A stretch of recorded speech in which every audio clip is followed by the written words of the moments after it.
What is going on, everyone? Welcome back to a brand new episode of the Central Florida Sportscast. We've missed you. Obviously, it's been a few weeks. The holidays took us all by storm. 2 out of the 3 of us have children also, and so the holidays become really, really, really tricky. There's travel involved, all kinds of stuff, but we are back and ready to talk all about Central Florida sports. I'm Eduardo once again, and we've got Adam, and we've got Danny. Yo. Boys, how the heck are you? Hey, doing good. New year, new me. Yeah, stuck the Baby. landing. Good job. I just want to get ahead of the rumors. So last episode, you guys played a really fun game about Dwayne Bacon, and you might have noticed, the audience might have noticed that I was absent. So just getting ahead of the rumors, we were in a bit of a contract dispute over my compensation. We've come to terms. We all sat at the arbitration table, and I think we worked out a fair deal. So I don't think I will be sitting out any more back-to-back podcasts. I think that, rest management's really important, but I think I'm ready to be a team player now. And I think it's for the good of the game, Yeah. The fans, they want to hear you on back-to-back. Yeah, That's they true. listen to this show to hear you, and if they Yeah. they start the episode, they're like, "Oh, Adam's not here. I wasted my money." That's why ratings are down. That and and all the 3 talking points we do. Yeah, just think about all of the fans that save up their money for a once-in-a-lifetime opportunity to listen to this podcast, and then their favorite podcaster sitting out. Yeah, and then we get to like jersey burning because they're so mad at you, and it's tough scenes. Yeah.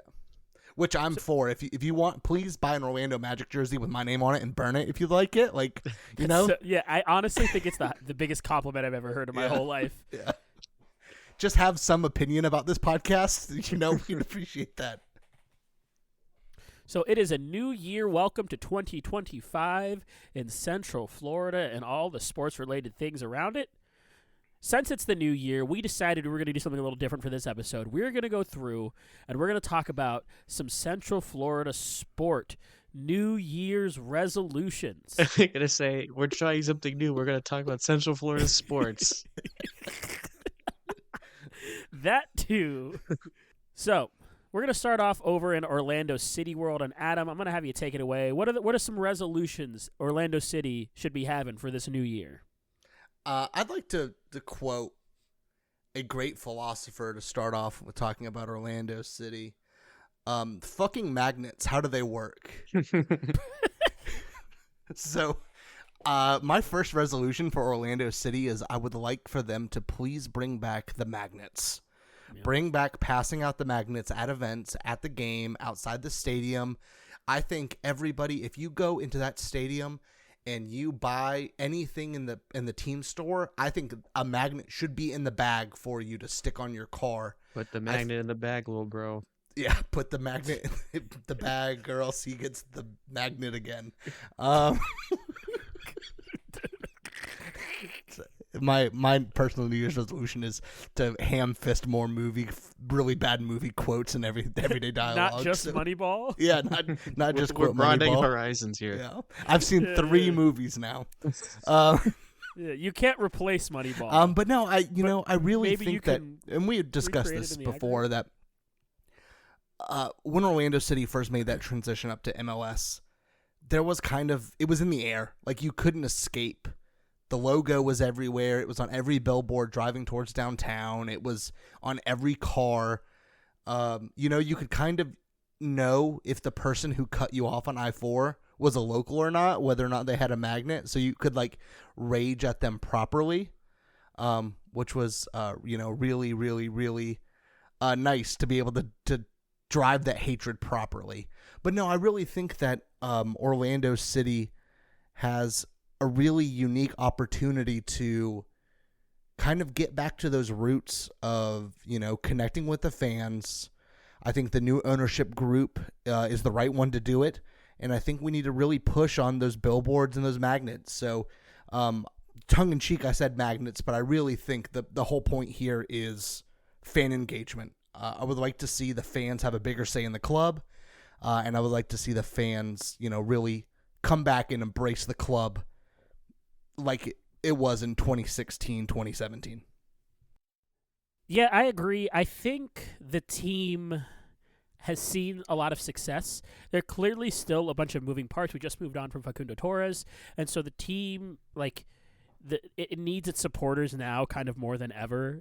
As is the life of an MLS team, you're going to see your stars, unfortunately, most of the time eventually leave for greener pastures, or, on the opposite side, retire because they're so old that their knees don't work anymore. It's one of the two. It doesn't, they either go somewhere else or they're so old that they stop playing the game. And so you need your supporters more than ever to kind of rally around the team. And I think you're right. I think the magnets were this thing that, that's kind of how I found out about the team, is I was just driving around and I was like, why are all these damn magnets and are all these cars? I don't know what this is. And eventually, you kind of start to look it up, you find it, it just... It becomes part of the culture. And that is, I think, what is missing from Orlando City as it is today. It is no longer part of the culture. It's just a professional sports team, which isn't bad, but what made it special was how ingrained in the culture it was. Absolutely. I mean, it was everywhere. Danny, I know that you weren't locally based around that time, but surely driving around Central Florida, you've seen an Orlando City magnet. Oh yeah. No, you see all the teams really. It took me, so when I moved back down here, it took me a little bit to remember that I was in Florida. So I shouldn't be excited to see these things because obviously they're going to be here. But yeah, it's you see the support from the community. And as different sport, but I saw the other day, oh God, was it it was Cole Anthony or Anthony Black. I don't remember who it was, but one of them was at was it a Dick's Sporting Goods in Orlando? It was Anthony Black at a Planet Fitness. So you're close. You're in I'm in the right same... general area. Anthony Black at the Planet Fitness with the candlestick. Yeah, he killed somebody. That was crazy. Right. So anyway, as I said, Anthony Black at Planet Fitness, he had a huge crowd. It's going to meet him. I love seeing things like that. It's a nice as we've said many times on this podcast, we build up the local base, the fan support with the community, and having those opportunities to meet your favorite players just outside, not even at a game, just somewhere else at a business in the area. I think that's really cool, and stuff like that, magnets, whatever else, decals, stickers, whatever sort of adhesive logos you'd like to give out. I think that all. We're really big on adhesive logos here at the Central Yeah, Florida really. Sportscast. You're damn right. Give me stuff I can smack onto things. Give me stuff I can smack onto things. But yeah, I think it all goes hand in hand with what we've been saying.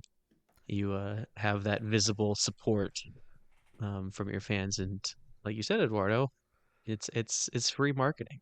Yeah, you didn't actually say that, but you were thinking. That's what I was getting at. You read between the lines there.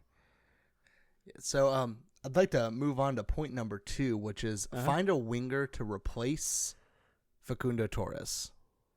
And Orlando City was heavily in on Pablo Solari, who played at River Plate in Buenos Aires, Argentina, a 23-year-old, very technical, technically gifted, kind of fit that Facundo Torres role. Unfortunately, Solari has quad overload. They just ran him into the ground. He played so much this last season. So he's going to require surgery, probably going to miss a lot of extended time. But another person on my radar, and a lot of Orlando City fans have been kind of floating this name around, is Nicolas Rodriguez. And Nicolas Rodriguez is a 20-year-old Colombian winger. He played at Fortaleza and performed extremely well. And I'm into instant gratification. You guys like instant gratification when you can just knock things off your checklist immediately? Oh, yeah. As of 35 minutes ago, Tom Bogert from MLS.com is reporting that Orlando City is finalizing a deal to sign the winger from Colombia, Nicolas Rodriguez. So it looks like Orlando City is going to knock one of these New Year's resolutions off immediately, and we have our winger. Wow. Holy hell, that was fast. Congrats. I You know. did it. Breaking news. All credit to Adam. Breaking news. You heard it here first. Yeah, I have been sipping cafecito. At least 24 hours after Yeah, it breaks. once it records. Yeah, I've been sipping cafecito in Colombia and asking everyone they know if Nicolas Rodriguez is going to sign here, and all of them told me to get out of their house and to leave them alone. So, but no, I think it's a really good signing. He's going to be a U22 player. So if you remember my 6-part TED Talk where we discussed all of the MLS roster rules, he is not going to count heavily against the salary cap because he is only 20 years old. So that leaves Orlando City some flexibility to go get a few more players as well. Hey. So this really good signing. Facundo Torres was kind of the same. He was a very, very highly technically gifted winger from South America that Orlando City brought in. He played for a few years, became Orlando City's all-time goal scorer, and they sold him for record profit. So a sign of a successful and healthy club is to being able to do that and repeat it. So let's hope that in 3 or 4 years we're talking about how fantastic Nicolas Rodriguez was here and that we sold him to another big team for a record contract, and the cycle continues. Cha-ching. To follow along with that, there have been some rumors about another Orlando City player being targeted by another European team. So Cesar Araujo is currently being from what it sounds like, he's being pretty heavily targeted by Nacional out of France, I believe. Mm-hmm. And so can the team afford to lose Araujo? What do you think? Because he's one of our other DPs, correct? Yes. So I think if it's going to happen, it needs to happen soon. Because the last thing you want is to go into training camp when the window is still open and not have that DP slot filled. Right. So if the team is heavily looking at Araujo, which it's kind of hard to say. The state the MLS is in as a league, you never want to turn your nose up at money for a player because who knows what's going to happen. You know, God forbid something happened to Cesar Araujo and he is not playing at the same level anymore. You know, that's just money you left on the table. But, you know, he's such an important part of our transition game, and he dishes out passes to the wing like nobody's business. So I think it would be a tough loss. But it's one of those things that I think if it's going to happen, you just need to rip the Band-Aid off and get that deal done and go find another DP that can fit that role. Yeah, I am concerned mostly because there is something to be said about continuity on a team and being able to sort of keep an identity. And if you have too many moving pieces, you are going to have to eventually like spend a season letting those like pieces gel together. And so if you do too many moves, bring in too many players, make too many adjustments, you're going to essentially punt a season while all those pieces kind of figure out how to play together. I mean, you kind of saw it with the role they were trying to give Luis Muriel at the beginning of the season and kind of where he ended up. And you saw it with how many wins City got at the beginning of the season versus how many got at the end of the season. Felt like towards the end of the season, they kind of figured out how to play with each other. And that's kind of where they saw the most success. Whereas at the beginning of the season, they were clearly trying to figure out quite a lot. Yeah, and I think and that's the importance of the academy system. I feel like having an identity from top to bottom, from first team to the 15-year-olds that are playing on the Orlando City U15, having that identity of this is how we play Orlando City soccer, this is what we do. Having that strong identity kind of makes that transition a little bit easier, only because Orlando is not the only club that's going through this. You know, every team in MLS, for the most part, is selling some piece and picking up another piece and trying to integrate them into a system. So I think more than anything, that consistency is important, but having that identity is really important. And we see it with the Orlando Magic, with all of these pieces, not to jump too far ahead or switch sports, but that defensive identity that they have is, in my opinion, part of the reason why, even with all of these injuries, they've been playing really good basketball, because players don't have to guess what their role is. They know when they're on the court what their role is. And I think the same can be said on the soccer field with Orlando City, which is why I was such a big proponent for keeping Oscar Pereja, because, having that consistency of a coach and knowing how he's going to coach the game, whether or not I agree with his decisions every time is a separate point, but having that consistency at least gives the team an identity.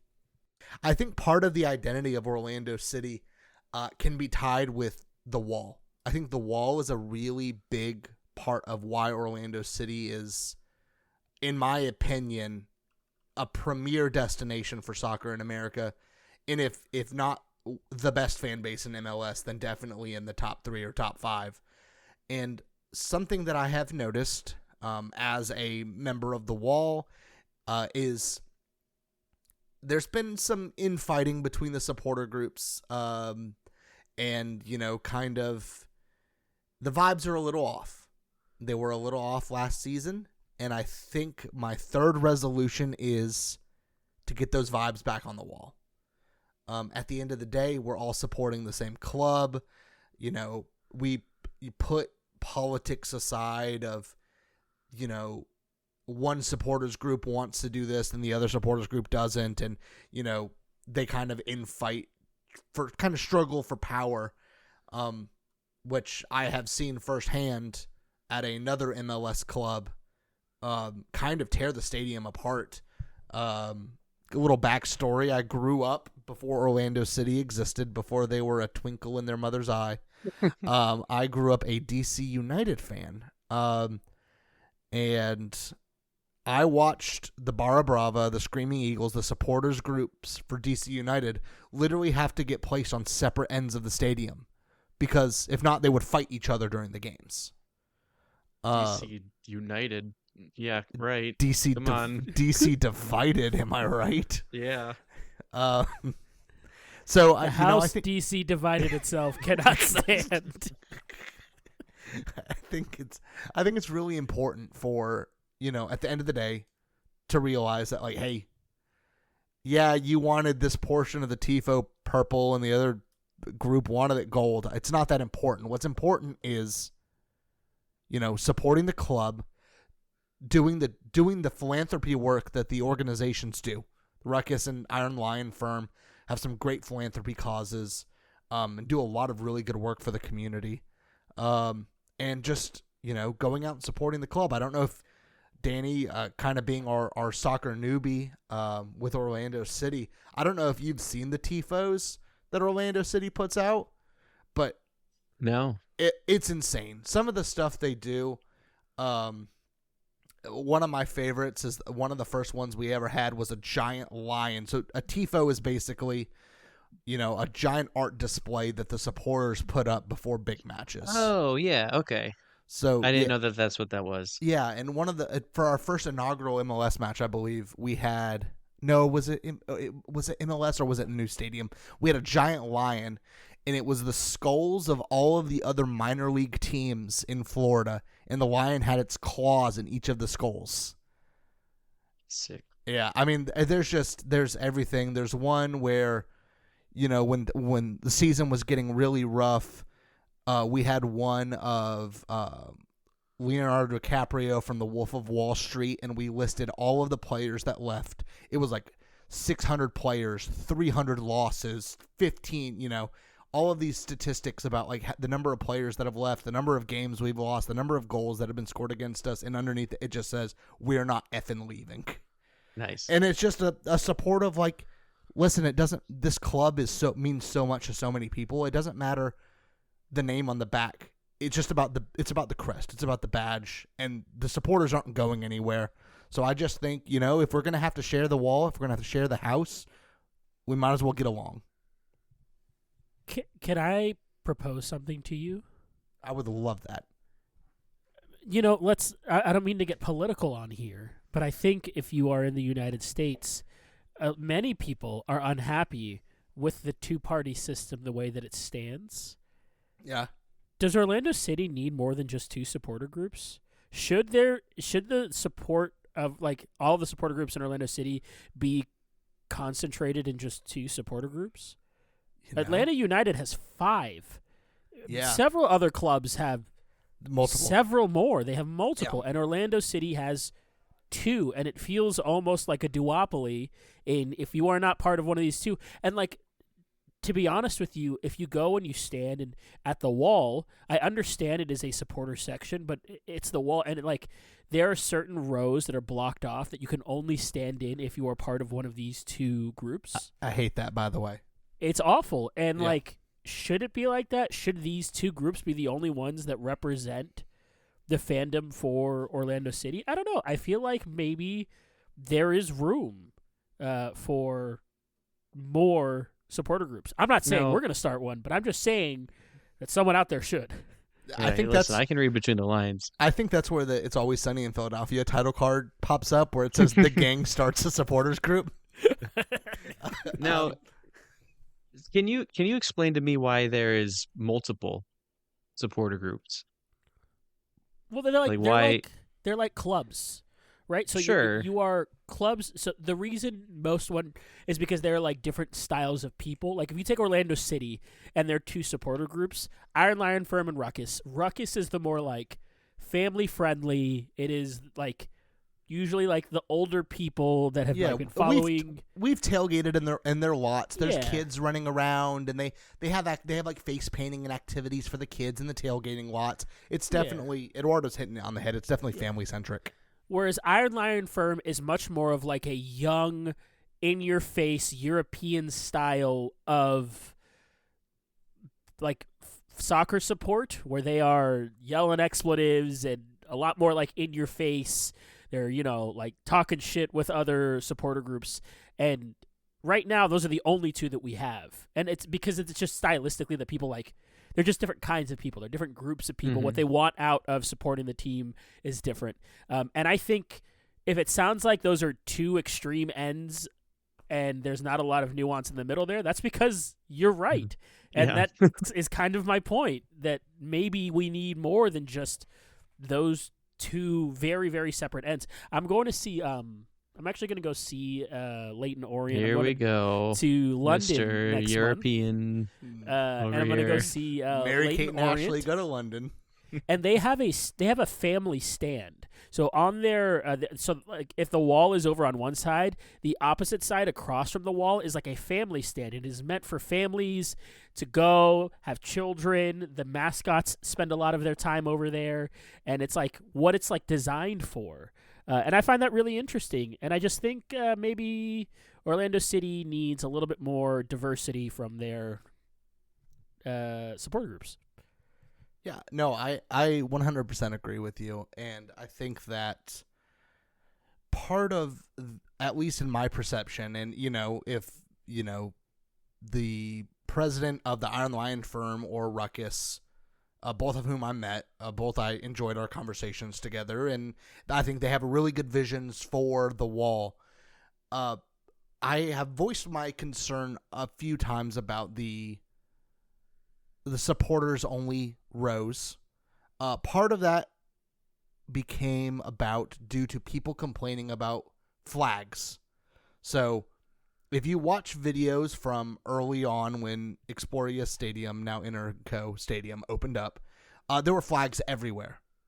Hundreds of flags on the wall, people waving flags. There were funny flags and serious flags, and someone had the U.S. flag, and there was a state of Florida flag where the white was purple and it had the red bars across it, and it was a really fun sight. And when you watched it on television, it looked really visually cool to see that many people waving flags, and it looked confetti going off. It was crazy.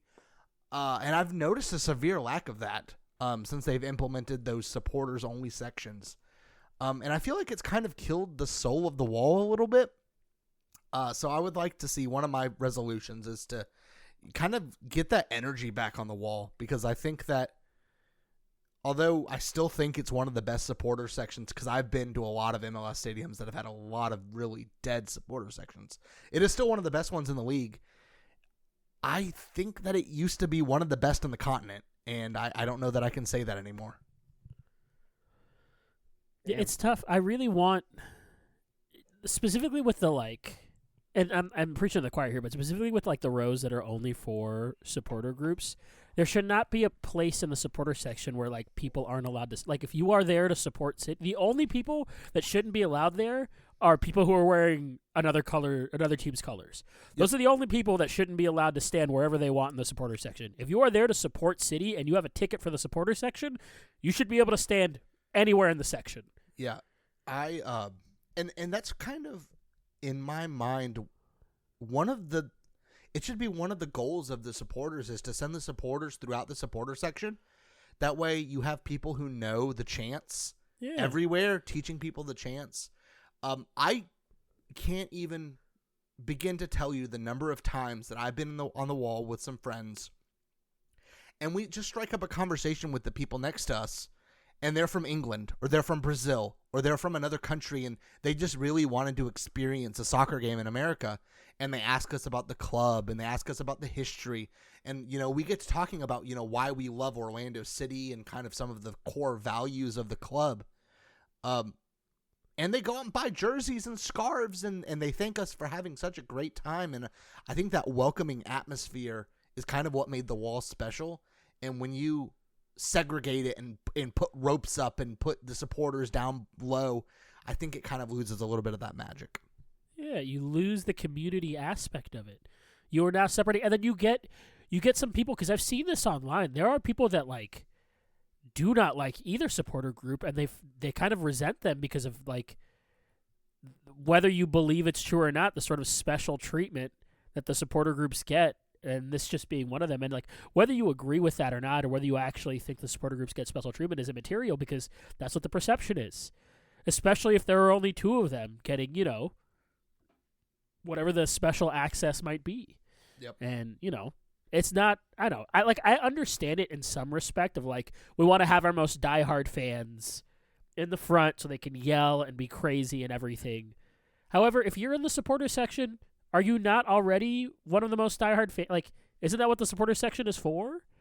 Well, who cares if you pay a membership to some group that also says that they are a supporter of City? What matters is if you are a supporter of the team. That's all that really matters. Yeah, that's kind of what I was getting at. Why do you need different groups when you're all, there to support the team? I think. Sure. I mean, it kind of comes from greater soccer culture, and it's definitely something from very, very, very long past of people who are we're fanatics of this team. We want to find other fanatics of this team and all get together, and then it's sort of morphed into its own culture type thing. Mm-hmm. And I think that's the intention of it. However, I think Orlando City is perhaps losing the plot a little bit on it.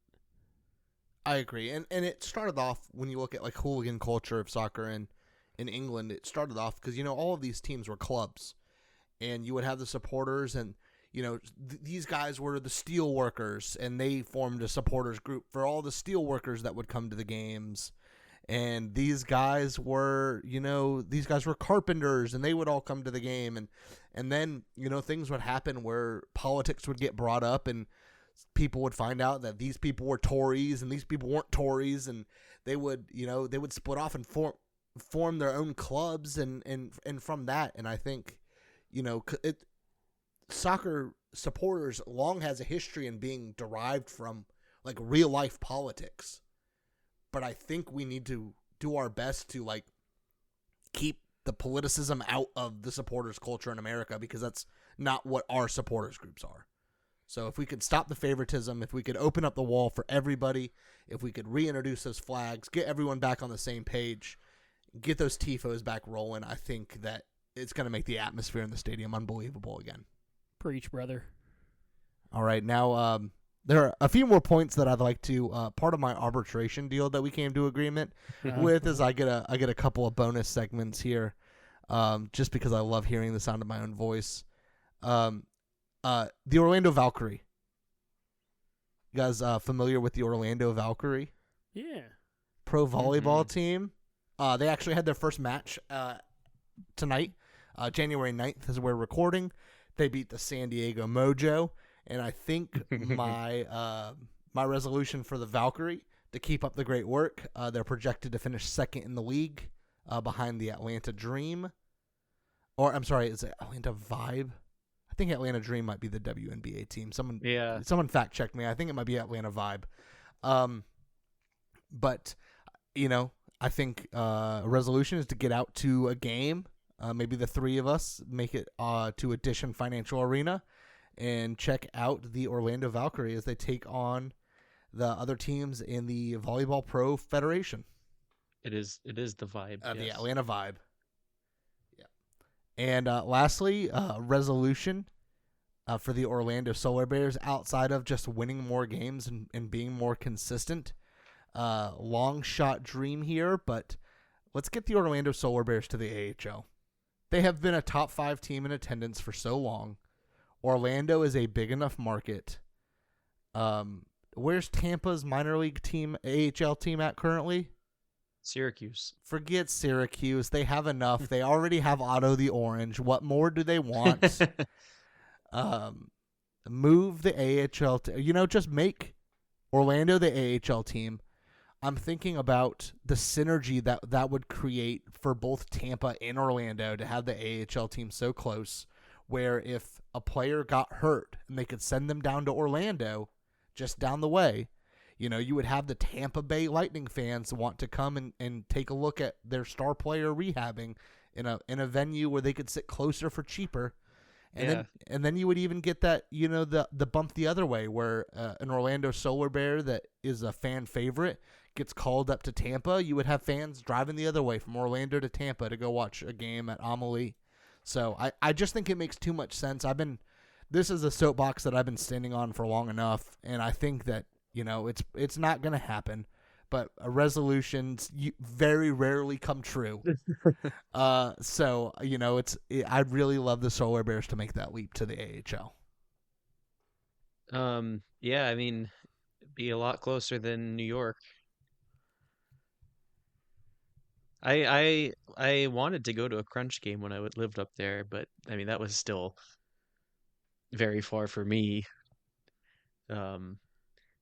But speaking of the Lightning, did you guys see that next year they will be playing the Boston Bruins in Raymond James Stadium? Media passes is all I'm saying. Yeah. We gotta bump this. We gotta bump these numbers up. Get those numbers way down up on the ice. Yeah. Yeah, and I saw that the Panthers have an outdoor game too. Yeah. So both outdoor games are going to be in Florida next year. It's very, very exciting. Hockey State, Florida. Yeah. That's something I do. I really do. I will be going to the game, whether it's credentialed or not. I will be there. I am not a fan of either the Lightning or the Bruins, but I would absolutely join you at that game because I love hockey so much, and it's going to be a really cool atmosphere. Yeah, I mean, I hope it's at least cool. It is Tampa. It might true. be a little warm.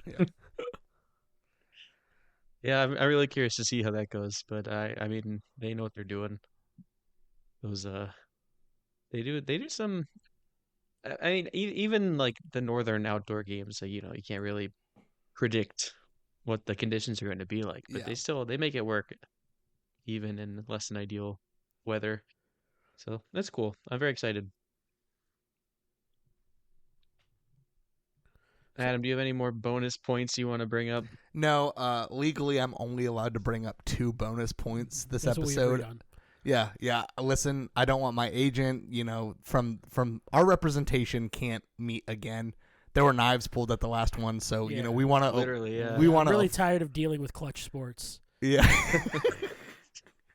we really want to avoid that. So I don't need Rich Paul calling me every 5 seconds. Okay. I'm thinking about becoming a Scott Boras agent, Scott Boras client actually. So we'll see how that goes. Yeah. Yeah, but no, that's it. That's it for me. All right, then I will start talking about UCF. Charge on. Charge on. So UCF basketball resolution this year is probably pretty obvious. Make the tournament. And doing okay in that goal. So far 2-1 in the Big 12, with a big last second win over Colorado just last night. Great defensive effort there to preserve the win with a block shot at the end of the game. But with that win, that was their second conference win. We don't really need to focus on the Kansas game. That did not go well at all.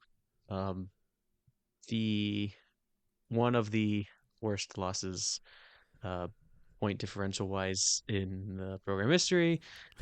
Bad night. It's one of those games you take the tape, you burn it, you bury it, and never think about it again. I'm going to go on the record and say, as a podcast, we don't recognize the sovereignty of the state of Kansas.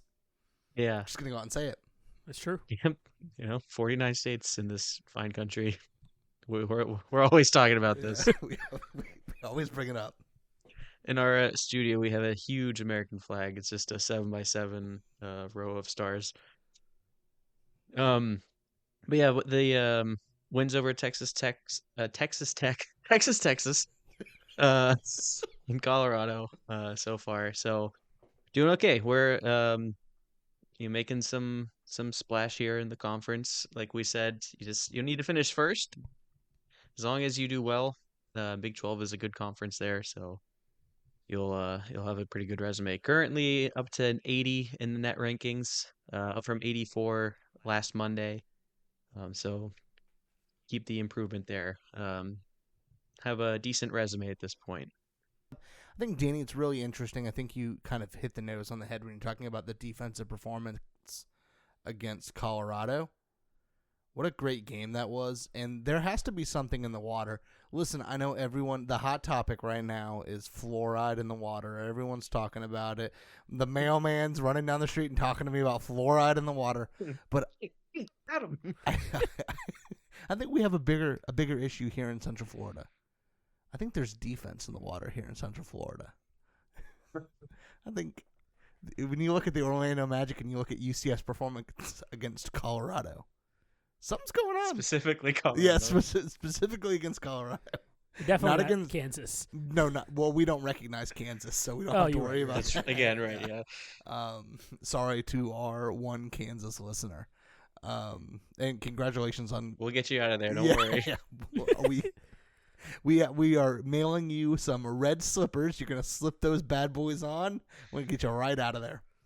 But no, I think the program is trending the right way. I think that they've obviously the Kansas win would have been nice. But taking care of business outside of that in the Big 12, I think is going to go a long way for just kind of making the dance, and then anything happens. And I think part of building a program is just consistently making the tournament every single year, where you become a tournament staple. And, who knows what kind of runs you can go on and who you can send to the league. Yeah, you're so right. And then they play against Arizona on Saturday, the 11th. That one is in Arizona, I believe. Yep, at Arizona. So that's currently Arizona's third in the Big 12, but this early in the conference play, that doesn't really mean all that much. Everybody's played 2 or 3 games. But a chance to move up in the standings regardless. Now for football, my resolution for you to have UCF football, make a bowl. Very, very doable. Less lofty expectations here for this season. And then we can kick it into high gear the following year. But just need to get to 6 wins. I think that's going to be very doable. Revamp the coaching staff. We got, obviously, Frost is back. I think that is going to end up being an improvement over Gus. I think it's, if you have a good high scoring offense, I think you can get to 6 wins. Big 12 is a decent conference. There's some tough games next year for sure. But I think 6 wins is very doable. Have a pretty good transfer class cooking up right now. I believe we're up to 23 commits. If we're counting the Marcus Burke committing earlier today, wide receiver from Florida. So building up that offense with some skill positions. A big name, quarterback from Indiana, Taven Jackson committed. So that's going to be another talent in the quarterback room. So even if he ends up not being the starter next year, then you have the competition, the QB room, maybe push Dylan Risk to step up, or whoever else might end up being the guy. But it's kind of exciting. You don't know, going into next year, like who are the stars going to be. It's always interesting when you switch up coaching staff and offensive style. Maybe they can unlock different players that haven't really done all that much yet. But yeah, looking at the schedule next year, they open up with Jacksonville State and North Carolina A&T, so that should be 2 wins to start the season. They play North Carolina out of conference. That's an interesting program. Bill Belichick taking over. Yeah, Bill Belichick in Orlando. Is that a home game for UCF? It is, yes. Hey, get your tickets now. Yep, September 20th. Circle the calendar. And then conference games at Baylor, at BYU, at Cincinnati, at Kansas State, at Texas Tech. This is not order. This is just. I was like, what the hell? What kind of a schedule is that? Really big away stretch. And then home games: Houston, Oklahoma State, Kansas, and West Virginia. Who'd you say before West Virginia? I'm sorry. Don't make me say it again. Get some revenge here for the basketball game. But yeah, I think definitely 6 wins is manageable with this schedule. Some toughies. Only 4 conference home games this coming season, but it's all going to be okay. So yeah, the UCF make a bowl, maybe exceed that expectation. Wouldn't be too surprising.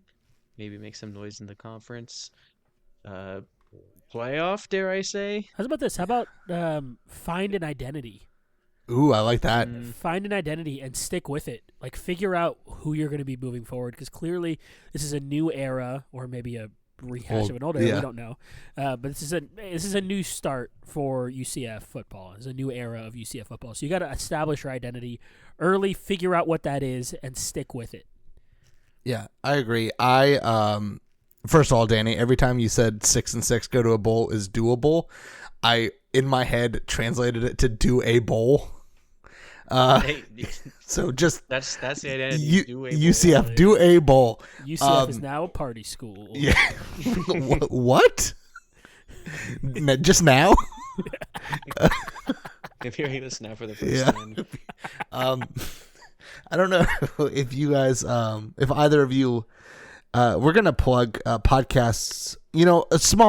It's charity work on our part, plugging these small, unheralded podcasts like Split Zone Duo, which is unlike us. There are 3 college football beat writers. They appear on ESPN. Small time. We love to give them a shout out.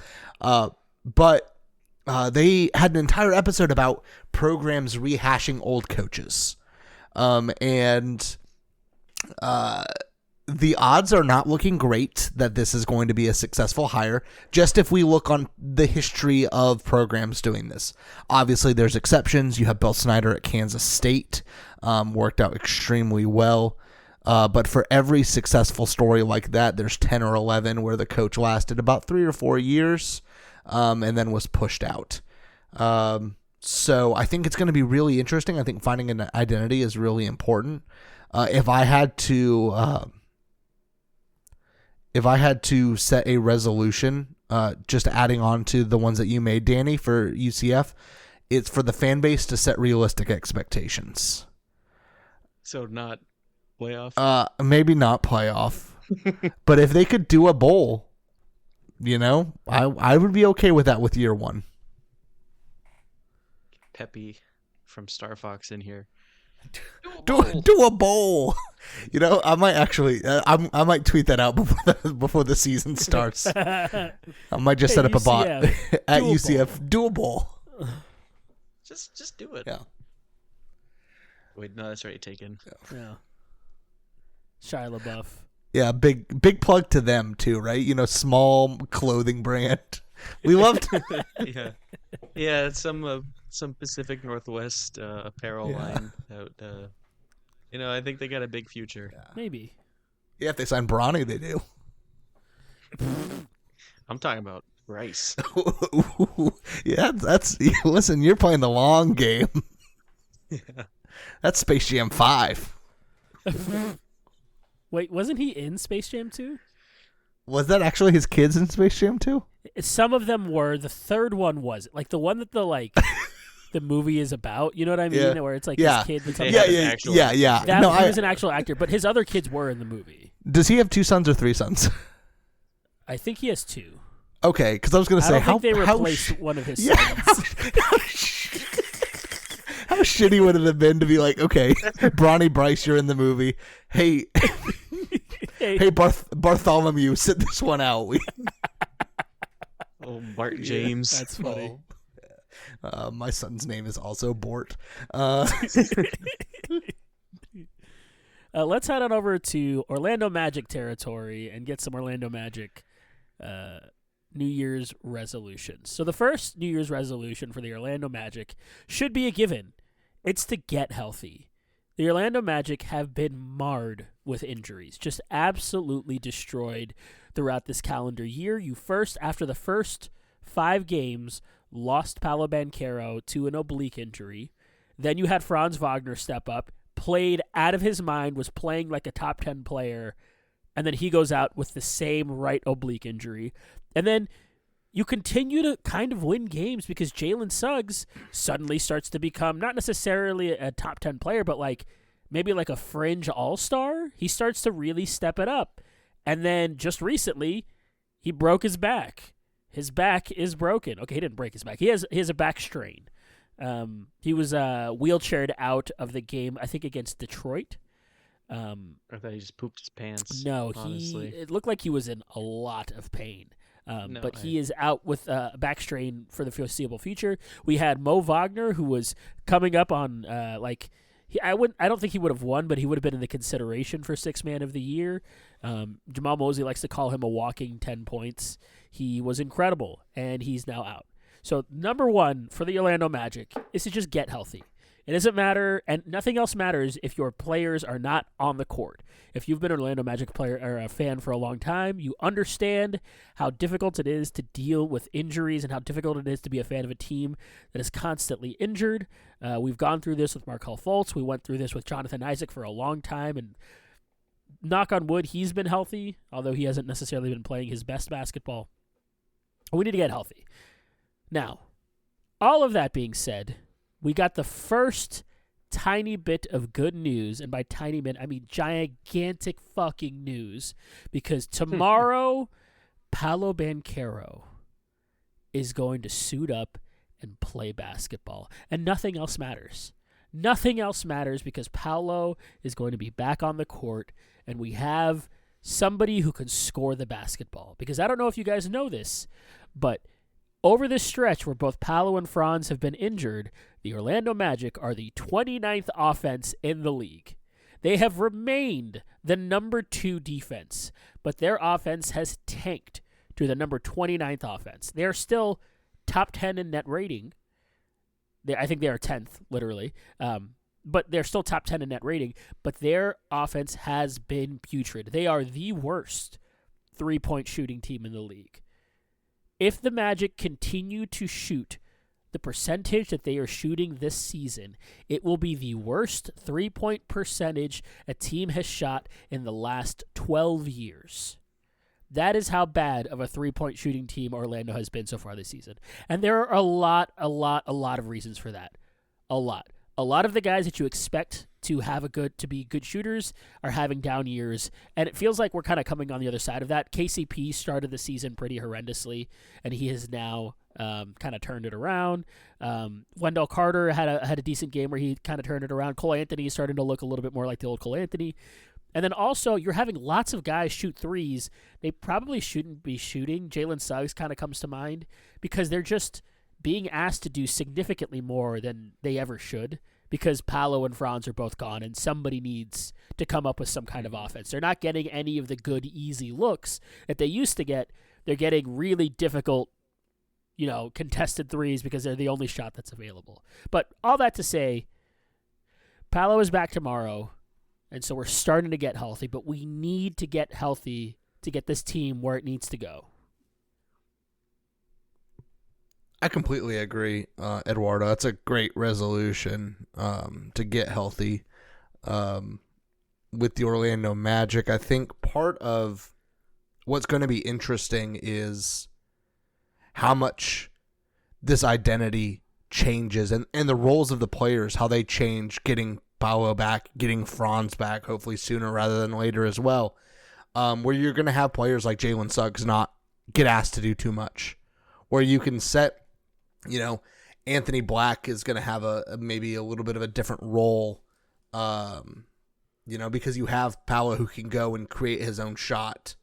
So, I think it's going to be really interesting to see how our offense transforms and just becomes a little bit easier for everybody to play in. Yeah, I think having that gravity from Paolo will help everybody. I hope that this team has sort of figured out by this point who should be playing and who should not be playing. I think there are a few guys that have really made the case, and one that kind of comes to mind that kind of jumps to the front of made the case that should be in the rotation every day is Tristan da Silva. I think once everybody gets healthy, Tristan da Silva has showed that he needs to be a part of the regular rotation. He was not part of the regular rotation at the beginning of the season because he was a rookie, and since everybody has gone down, he has looked like a mini Franz Wagner out there, which is weird because he is technically older than Franz Wagner. He was a 4-year college student who went to Colorado, by the way. He was a 4-year college student, and he is 2 months older than Franz Wagner. But their games are very similar, not just the fact that they're both German. Their games are very similar, and I think he's earned it. I think he is going to be one of those guys that needs to be in the rotation moving forward. I also think you kind of have started to see some guys that maybe are not necessarily going to be part of this team's future, and I'm going to talk about that with my fourth. I want to talk about that last because I'm going to have a lot of hypotheticals that I want to go through with you guys. But my second resolution, and this is one specifically for Franz Wagner, I need Franz Wagner, when he comes back, to keep his form that he had been when Paolo was not here. When Franz was given the freedom to be that number one option, it felt like he unlocked a new way of playing, of being ultra aggressive, finding his own shot, and being a little bit more selfish Franz. And it turned out to be incredible. He was incredibly efficient, and he was exactly the kind of scorer that we needed at the time. I mean, he won us, it was like 12 or 13 out of 14 games or something. It was insane. I need him to continue to do that when Paolo is there. I need Paolo and Franz to figure out the best ways to play with each other when they're both finally back on the court again.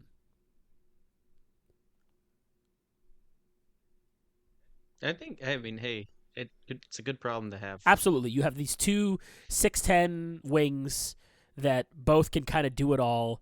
And it's going to take some time for them to learn. But I think if you were a Magic fan, you can rest easy because there were maybe some questions at the end of last year and maybe even a little bit at the beginning of this year of is Franz Wagner actually going to be, is he a number 2 caliber player? Does he have what it takes? And if you watched at all during the Magic's big-ass win streak and how they were playing when Paolo went down, you know for a fact Franz Wagner is a championship level number 2. He has that much game to him. He could maybe even be a number 1 on a team if it wasn't on the Magic with Paolo there. I think he's that good. And so now you just got to figure out how to unlock that when both of the guys are out there. I agree, and I'm so glad that Franz was able to go on that run. Obviously, don't love the situation in which he had to do that, but especially after the Cavaliers series, where he did not put up some of his best offensive performances, specifically thinking about that Game 7. But to be able to put some of that criticism to rest and, show his offensive prowess and really solidify himself as the number 2, I think is really good. It's really nice to see, and it's been a while since Orlando has had this guy's our number 1, this guy's our number 2. Because when I think back to the Alfred Payton years of Orlando, who was our 1 and who was our 2? My God. There wasn't one. No. So it's all vibes. All vibes and all losing. It was vibes and dunk contests and nothing else mattered. It felt like we were the Charlotte Hornets. Like that's the closest I can think of a team that like reminds me of like how we were back then. Yeah. So I just I think it's really great, and if Franz keeps up that form, it's going to be hard to beat the Magic. My third resolution is 1, our goal is still attainable. You can still, at this point, because the Magic are still, even after losing their top 4 scorers, are still the number 4 team in the East because they have continued to win games. I think your goal is still to get home court and to make it at least to the second round of the playoffs. I think that is your goal. I think you want to get home court advantage and you want to win a playoff series. I think that is something that is absolutely attainable, and I honestly think that the Magic, when healthy, match up pretty well with a lot of the teams that are out there. I would even go as far as to say, in the second round, is there a team you guys want? So, say you can manufacture any playoff matchup for the Magic. Who would you want the Magic to play in the second round?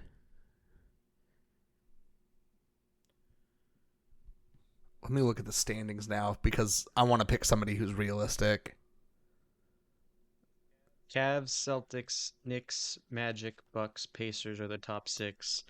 Then you have Heat, Pistons, Hawks, and Bulls currently in the play-in. Then the Sixers are just a game out of that. So I think after that, the Nets, I don't think they really have, they might. They're only 3 games behind the Sixers, but, I don't think they're really going to make a push there. I would obviously, I want to get greedy and pick one of the play-in teams slipping through. Sure. But, not doing that, these matchups, I wouldn't hate. I think the Pacers scare me a little bit more than the Bucks, like in a 7-game series. I don't know if either of them scare me. Yeah, here, let me tell you who I want. Give me the New York Knicks. I think the Knicks are a sham. I have become such a Knicks hater. I don't think they're that good. And also, I think by the time we get to the playoffs, they're going to be skin and bones because Tom Thibodeau plays them for 300 minutes a game. Did you know that the top 10 or in lineups of like trios that have played the most minutes together this season, the first 7 trios are all Knicks. They are all the Knicks starting rotation in different configurations. That's crazy. It's also crazy that LaMelo Ball probably has more shot attempts than all 3 of those trios combined. Somewhere out there, LaMelo Ball is still just chucking them up. Okay, I think the Knicks are going to be pretty tired by that point. 2, I actually think, 1, we have not played the Knicks healthy all season. Yes, they have beat us 3-1 this season, but also they have played us on the second night of a back-to-back twice and also decimated with injuries multiple times. They have not played us fully healthy, not even once. All of that being said, I think Orlando, specifically when Paolo and Franz are healthy, they tend to struggle maybe the most when there is a premier shot blocker on the opposite team, because Paolo and Franz's whole game is getting to the rim, and if you have a premier shot blocker to open up space in the paint, you have to be able to rely on your three-point shooting to kind of keep the defense honest, so that if you're getting to the rim, they can't just hide in the paint forever, like you're going to have to cover your man at the three-point line. And right now, that is not a strength of Orlando. But you know who is an absolute cone in the post and is not a shot blocker at all? Karl Anthony Towns. Offensive beast, is having a career year on the offensive end. Also, one of the worst defensive centers in the league. Just does not affect anything in the center and is constantly like clowned on by opposing teams, and they're like, New York has been a wonderful offensive team and an awful defensive team this year, and that is exactly what Indiana was last year, and that is exactly why Indiana did not make it to the end. That's why they were not able to keep going, because at some point your offense will stop, and you need to be able to put some defensive stops together, especially in the playoffs. Give me the New York Knicks in the playoffs in the second round. I think we take that. I like it. You convinced me, honestly.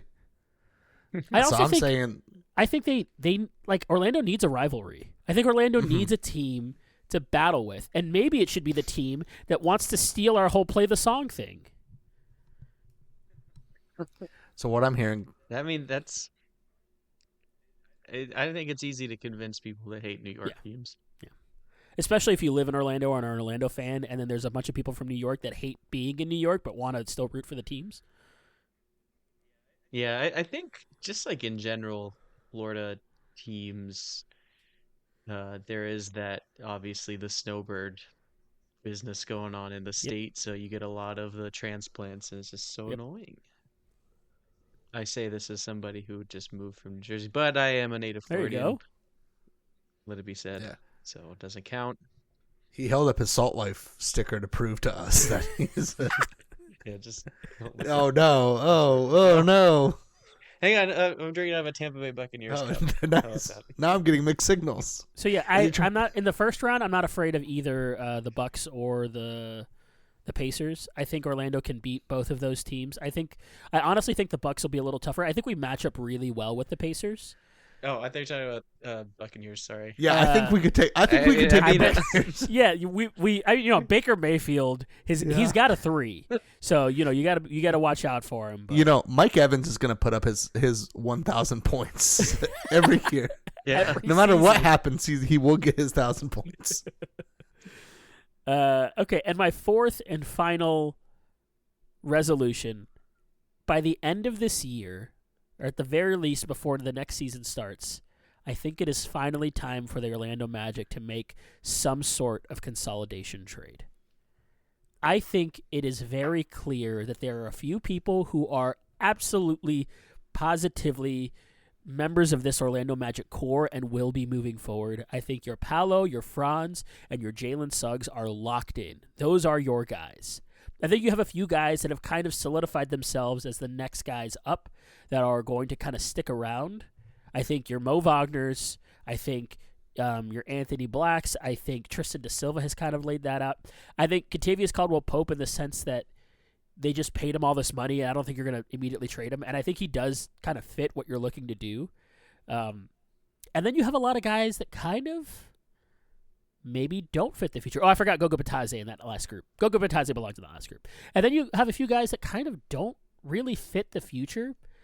There are a few guys that people have been online ready to move on from. I think Gary Harris is an obvious candidate for someone that the entire fan base is ready to kind of move on from. While we appreciate who he is, he doesn't ever play that much, and when he does play, it feels like he's impactful 1 out of every 5 games. And I think it's time to kind of move on from him. And I think he was picked up as a tradable piece because he was given a 2-year contract with the second year as a team option, which is like the Orlando Magic special. That also screams trade candidate to me. If you're like picking someone up and then making the second year a team option, that screams we're going to trade you at some point. I think people have also been on the trade Wendell Carter bandwagon for a little while. I think if Mo Wagner comes back and goes back to the form of that he was, and Goga Batadze continues to be the steadying presence in center for you, I think it makes all the sense in the world to kind of move on from Wendell Carter. However, because he signed his extension so late, you are not able to trade Wendell Carter until the offseason.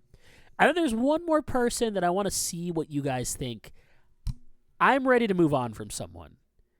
And he's been with the team for a long time. And I think it is finally time for us to move on from Jonathan Isaac. I think Jonathan Isaac does not really fit what this team is going to be in the future. And I think the issue is, one, I think for us to get a true, really good backup for Paolo Banchero, you have to get Jonathan Isaac out of there because he's clogging minutes, right? Like, you take Paolo off the floor, you put Jonathan Isaac in there, and while he is a wonderful defensive player, he's given you almost nothing offensively. I mean, and his 3-ball has been horrendous this year. And I just don't think he fits what the team wants to do long term as far as positionless basketball where everybody can distribute the ball. I think his offensive game is a little too limited for what we want to do. And I also think his position is one that is plentiful in the league, and there are clear guys that you can immediately insert into the power forward or whatever forward position you want to put in that would be a clear offensive upgrade. Obviously, you're going to miss what he does defensively. However, I think with the way this team plays team defense, I don't know if I would miss it that much. Yeah. What do you guys think? Yeah, I mean, so we went to the game against the Thunder last month, and obviously you can't judge a player completely off of just one game, but he was not good.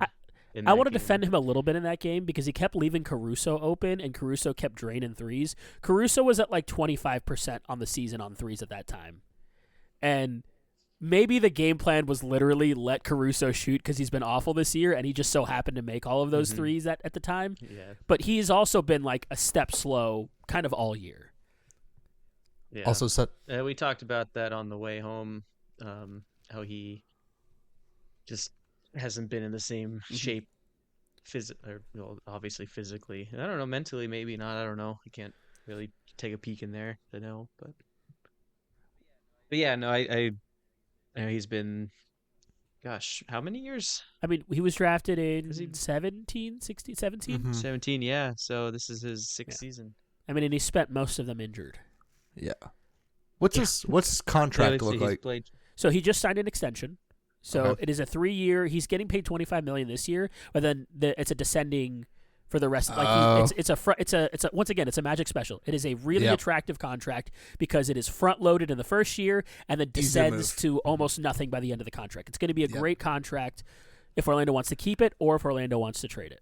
Yep, easy to move. I mean, I think, you can't say the writing's on the wall with that kind of contract structure because this front office has just proven time and time again that they really know how to create even more cap flexibility for a team that already has so much cap flexibility. Right. And also making that asset even more attractive to a team by, getting that diminishing salary. But, I would miss his defense, but I think having another player on that bench unit that can score, I think is probably a more valuable asset to this team than having another. I mean, we're spoiled for riches when we say another really good to elite defender on this team, but you got to score too. So I say go for it. I mean, if we moved him and picked up somebody either through a trade or free agency that could kind of fit that role behind Paolo Banchero, and I would love that move. All right, now walk with me here because we got some hypotheticals in here. All right? Okay. I got some hypothetical trades for you to see what you guys are feeling. Now, the Magic have already been linked to one person, or they've been linked to a couple people. So the first one's going to be Cam Johnson. So if you're making any trade for Cam Johnson, I think you have to include Jonathan Isaac in that trade because that's whose minutes you're going to be taking up. I think Tristan da Silva has earned his spot. I think he fits what this team is, and his 3-ball is too important to kind of lose.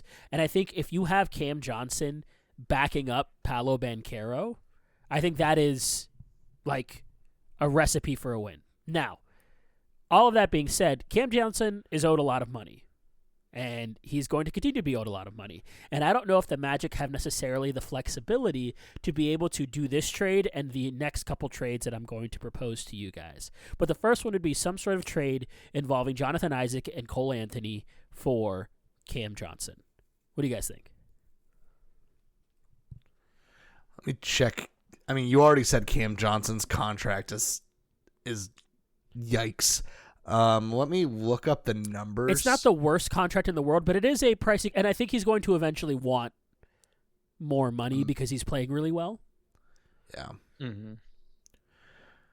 Okay, so it's a $22.5 million cap hit, goes down to 20 next year, and then 22 the following year, and then he's an unrestricted free agent for 27-28. Yeah, 22. I'm for it. It's a lot for the player, but he's performing really well. So Cam Johnson's one of those guys that you're looking at it. He's available. And the thing with the NBA is a lot of these trades you cannot plan for because you do not know when a team is going to blow it up, and you do, especially with the play-in. The play-in gives so many more teams hope every year that it feels like less and less teams are blowing it up every year. And also, you don't know. You never know when a team is going to blow it up. You never know when a star is going to ask for out. You never know any of that information. So, the next trade I'm going to talk to you guys about. There's another person that the Magic have been linked to that if you look at Vegas, if this team makes a trade, as of right now, the Magic have the best odds of landing this person. And that is Sacramento's own De'Aaron Fox. So right now, if the Kings do a trade, the highest odds of landing De'Aaron Fox is the Orlando Magic. Now, De'Aaron Fox has a crazy contract, but just walk with me for a second here. Imagine a starting lineup of Jalen Suggs, De'Aaron Fox, Franz Wagner, Paolo Banchero, and Goga Batadze, and then a bench unit of Anthony Black, Contavious Caldwell-Pope, Tristan da Silva, Jonathan Isaac at this point, maybe Cam Johnson if you can afford it, because Cam Johnson and Jonathan Isaac's contracts are kind of interchangeable at this point. So say you do make the trade. So you have Cam Johnson in that second unit, and then Mo Wagner or Wendell Carter, pick one. Does that move you? Because it moves me.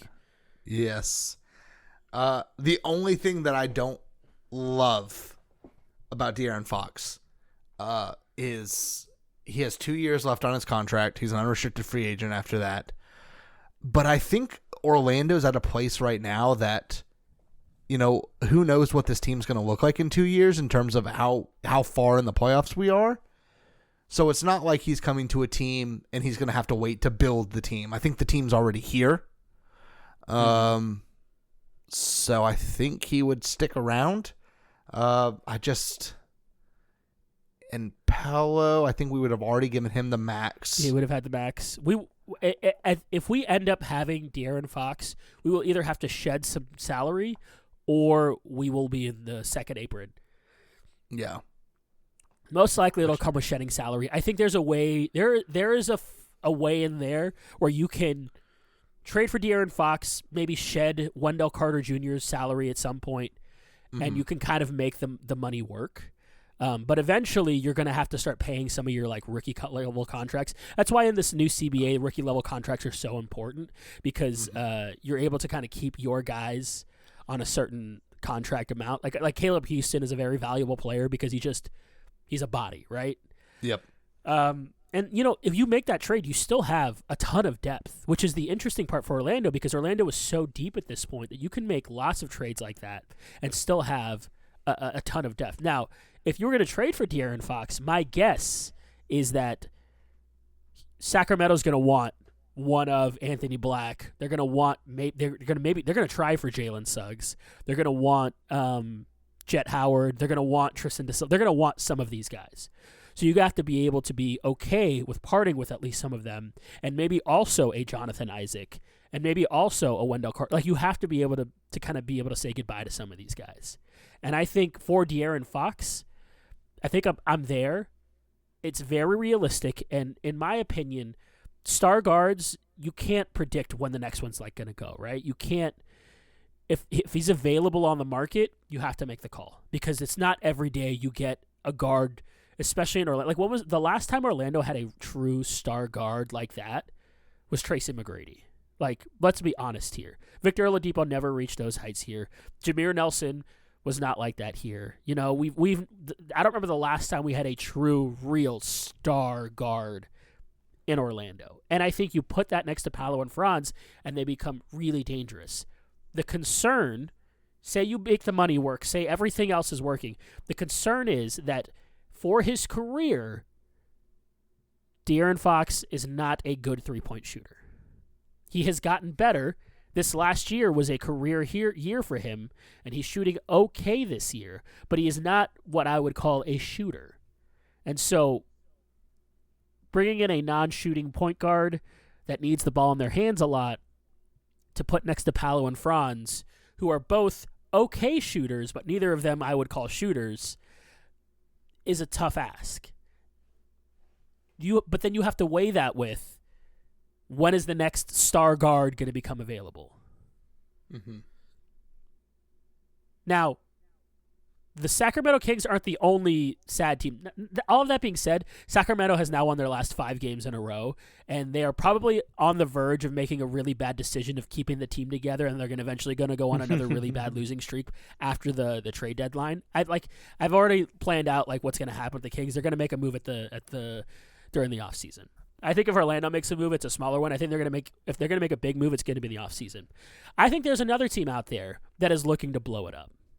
I think there's another team out there that has had a really bad season, that has several stars, and there's one that I have had my eye on for quite a few years, and I think this person would fit. They would be the perfect fit for Orlando. The perfect fit. I think the Phoenix Suns blow it up at this offseason, and if you can find a way to get Devin Booker on the Orlando Magic, you're talking about a championship level team. I think if you can put a shooting guard like that can shoot the 3 ball, that can pair next to Jalen Suggs, who can take the tougher defensive assignments, that can, assimilate into this team defense that Orlando plays, I think he is the perfect player for this team. I think he fits like a glove, and I think he's exactly what you do. And I think there's a really good chance you could get him. However, the tough part with Devin Booker is that Houston is waiting in the wings.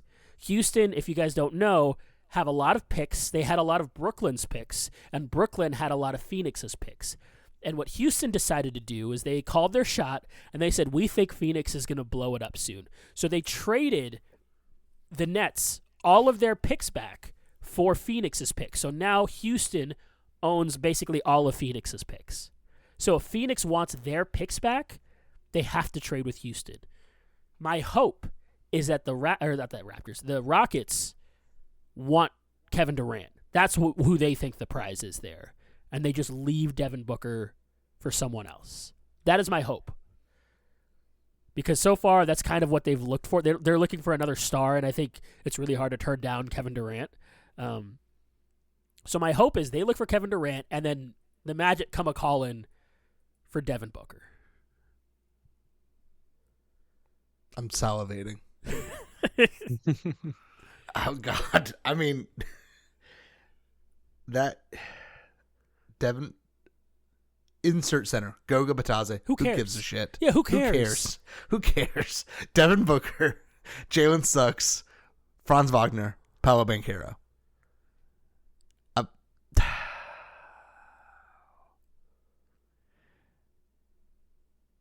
I'm ready. Solid. My body's ready. He would solve so much of what Orlando is looking for. Let's play couch GM real quick. What do you think it takes to get Devin Booker? To get Devin Booker. So in this scenario, I'm going to say that the Phoenix Suns are looking to blow it up. They want to blow it up. They're going to start fresh. They're not retooling because they do not have the cap space to retool. They do not have the assets to retool. If they are trading away Devin Booker, they're blowing it up. They're trading everyone. Yep.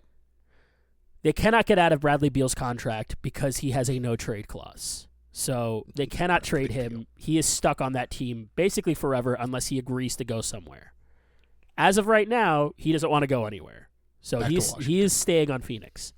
I think if my prediction is correct, they will be trading for their picks back from Houston for Kevin Durant, and there's going to be some sort of movement of player there, probably involving either Jabari Smith Jr. or Cam Whitmore or both of them in that kind of, along with like a Tari Eason kind of trade package, along with all of their picks for Kevin Durant. Now, I think the real prize there is Devin Booker.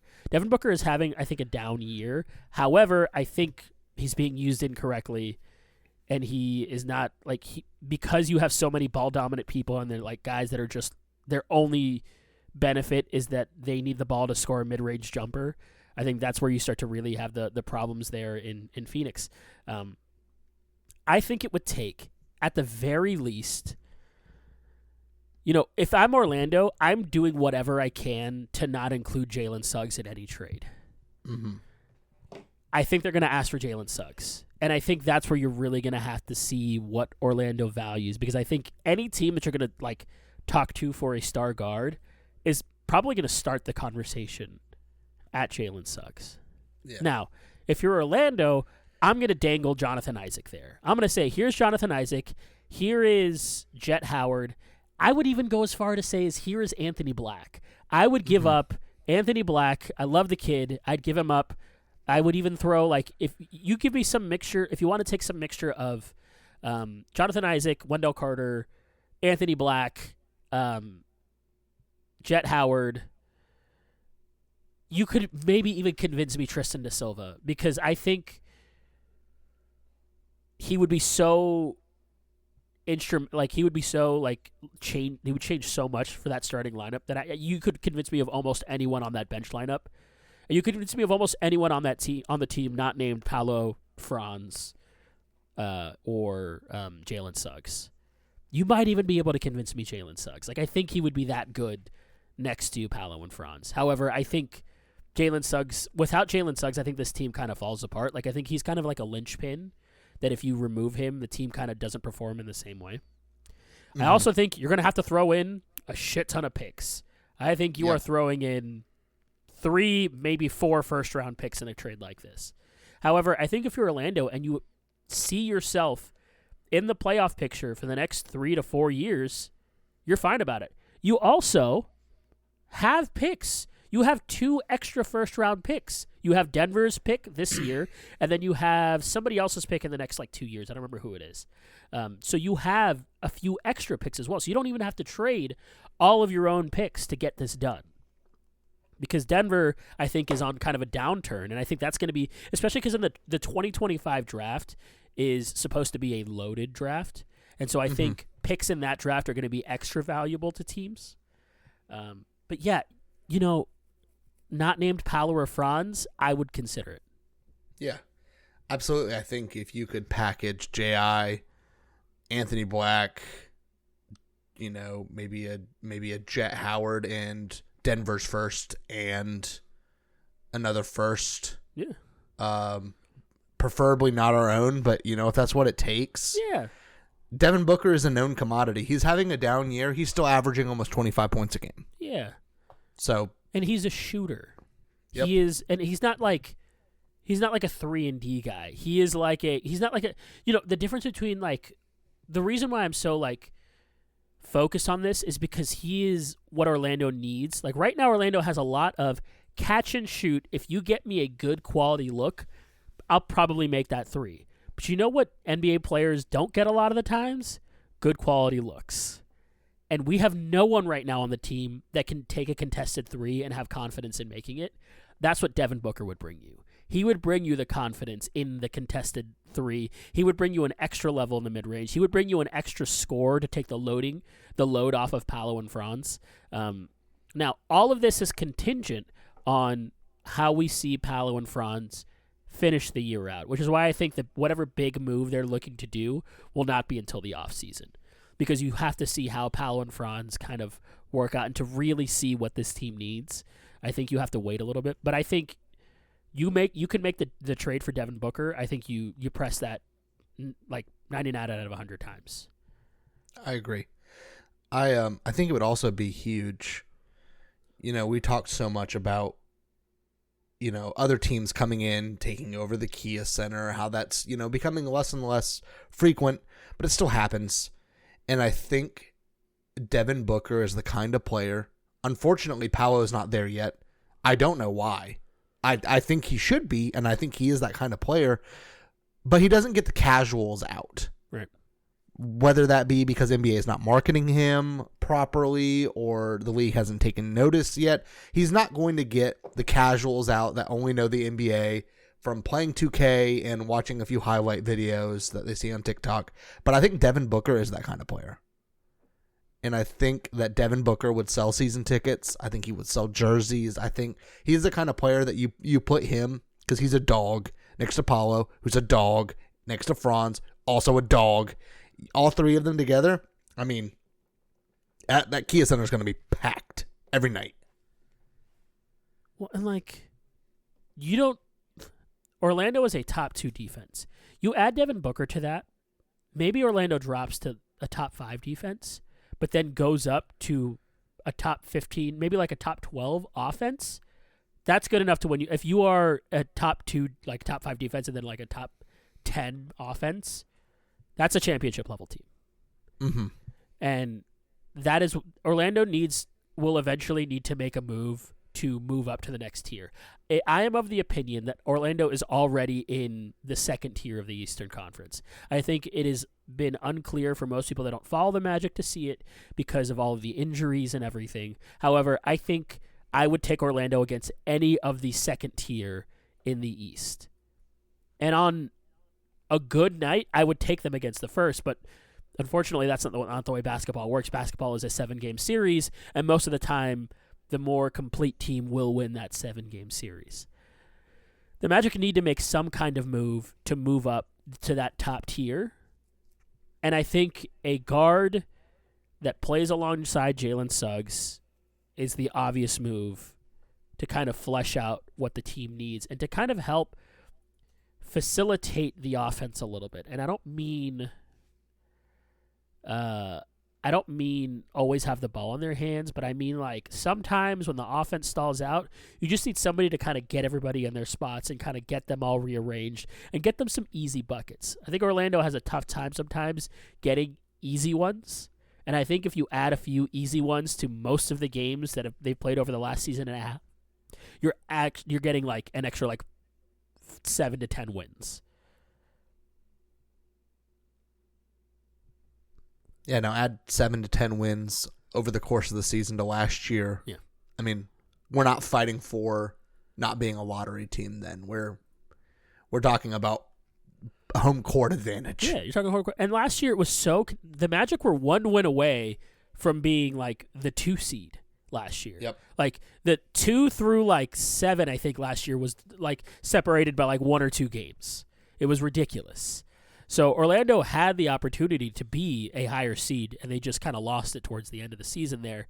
And so, yeah, I think a trade is coming, and I think Orlando needs to kind of – I am not saying they need to push their chips in, but I am saying they need to finally evaluate who is going to stay on this team, and they need to start making moves to figure out who else can fit on this team. Because if you look at other teams that have kind of successfully gone out and looked for players, it doesn't always work. Mm-hmm. I unfortunately, because I don't want to talk about this when Danny is here, have to bring up the Boston Celtics, it feels like, every damn podcast. But if you look at the way that they did it, they didn't just make like one trade and then suddenly they were contenders, right? They went to the finals multiple times. Guys were like in and out of that rotation. They continued to retool around their 2 main pieces, and eventually they found the configuration that took them to the playoffs and then eventually to an NBA championship. And I think that's what Orlando needs to start doing. They need to start looking at pieces, trying pieces out, finding things, making trades, making other trades, finding people, seeing if they fit, then deciding if they don't fit. Moving on from them. You're not it's not going to be a linear progression. You're not going to constantly be moving up. They're going to be down years. But as long as Orlando is trying something and is not giving up on their core, I think that it's time to start some of this like trial and error process. Yeah, I agree completely, and I think the way that the new CBA is set up and the way the NBA functions now, you know, if you can get a star guard, you have to do it. Yeah. I mean, you have to. Yeah. Because the draft is such a crapshoot. Yeah, you might draft a star guard. You might. You could get them in the late lottery. You might. Who knows? But how many years are we going to play with? You might, when you have Paolo and Franz. You have the core already you here. don't want to waste those years. So you need, and you're not going to go get one in free agency. It's not free agency for star players, in my opinion, doesn't exist anymore. It's not going to exist the way it used to. No. And even if it does, Orlando is not like a can't miss destination. Yeah. Unfortunately, absolutely. It's not like that. You know who would also be a good fit for this team, but I don't think I don't think this person's going to get traded even if they blow it up. Tyrese Maxey. Tyrese Maxey's another guard that like would fit perfect with Orlando with what they're trying to do as like a third piece alongside Paolo and Franz. However, I think he's part of. Yeah, and like I don't think like even if they like move on from like the Embiid Paul George thing, which woof, thank God we didn't get Paul George. Even if they move on from the Embiid Paul George thing, I think that they look to the future with Tyrese Maxey and Jared McCain. I don't think they have any interest in moving on from him. But if they ever did, Orlando should be front and center, ready to make a call. Yep. Are there any other star guards? Ooh, here's one. Don't laugh. Jordan Poole. I said don't laugh. Listen, Jordan Poole just makes me laugh. I don't hate it, and I don't think that. I think that is I'm not going to say a safer swing, but you definitely don't have to give up as much. For sure. To get them to sit at the table. He does have a crazy contract. He does have one. No, his contract is insane. And, he kind of went there to eat that crazy contract because it's not like they're competing anytime soon. So, my God. Yeah, right now he's making $30 million. God bless a hustler, honestly. And he's only going up. It's $30 million, $31 million next year, and then in 26-27, he's making $34 million. And then he finally becomes unrestricted free agent. An appreciating asset like Jordan Poole. Jordan Poole is another one. Zach LaVine, I've heard a lot because he's just a gifted scorer. However, once again, that contract terrifies me for somebody whose knees are so weak. There was somebody else who I was just thinking of. Alex Caruso has been tied a lot. I don't love it, but he is a name that I've seen floated a lot. Yeah, but he's a bad shooter, and he just signed a contract with Oklahoma City. I don't think they're moving on from him. They seem to really like him there. Good for OKC because I don't like Alex Caruso. I would hate this, but what would you guys say if suddenly the Hornets were like, we're ready to go all in on Brandon Miller. We have this player here named LaMelo Ball. I think stylistically LaMelo Ball would fit, but I hate the culture fit. Just like 150. Like I do not think he is an Orlando Magic style player. I hate the culture fit. I would hate to take that many. It would have to be. I mean, Coach Mose could do it because I firmly believe Coach Mose could do anything. But you would have to be okay with there being possessions that Paolo and Franz are just not going to get the ball. Right. That he is just going to chuck up a shot, and you're going to live and die by that. Thankfully, you have the defense to eat some of that, but that would be rough. I would accept it, but it would be rough. Are there any other star guards in the league that would even make sense? You're not going to get Steph. I don't want Jimmy Butler. Donovan Mitchell's stay. Donovan Mitchell would be a great fit, but he is for sure staying in Cleveland because they are on a crazy tear. Darius Garland, I think, would be a great fit, but once again, he is, I think, going to be a Cleveland Cavalier for many years to come. Jalen Brunson, no. Jimmy Butler, no. Yeah, I think that's it. I think your best bet right now is to try to figure out how you can get your hands on De'Aaron Fox or on Devin Booker. I liked the De'Aaron Fox move, but the Devin Booker move that's a culture change. Yeah. That's massive. Yeah, I think if you could get your hands on Devin Booker, my God, we're not getting flexed off of ESPN. No way. Well, and like you look at some of the other teams and you go like, you start to have like really good matchups against some of these other teams that like maybe didn't like you didn't. Oh, I guess. How did I forget? So say Minnesota decides they're gonna blow it up, and they go, "Hey, we really messed up with the Cat trade, so unfortunately we have to trade everything now. Our superstar wants out." You'd have to give up. You would have to give up Suggs for Anthony Edwards. Oh yeah, absolutely. But you would have to. I don't know that trade, Suggs right? would be I don't know that Suggs would be enough. I don't know that they wouldn't call and ask for like Franz. And I don't know if I'm doing that. No, I just love having two forwards that play so well together like that. I also once again do not like the culture fit.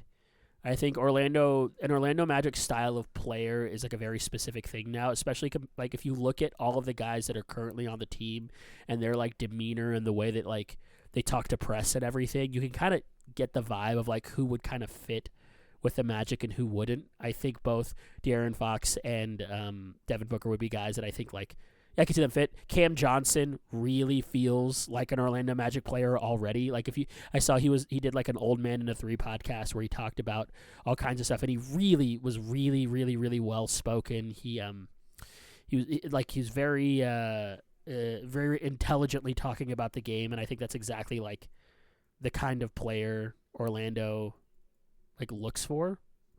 Mm-hmm.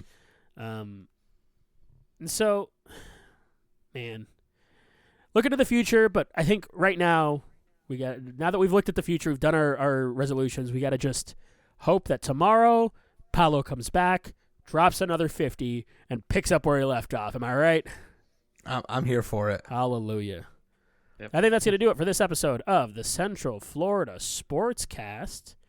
If you want to follow the show on Twitter and Blue Sky, it's going to be at CF Sportscast. If you want to email the show, give us any sort of like thoughts, anything you want to talk about, we'd be happy to read it on the air for you.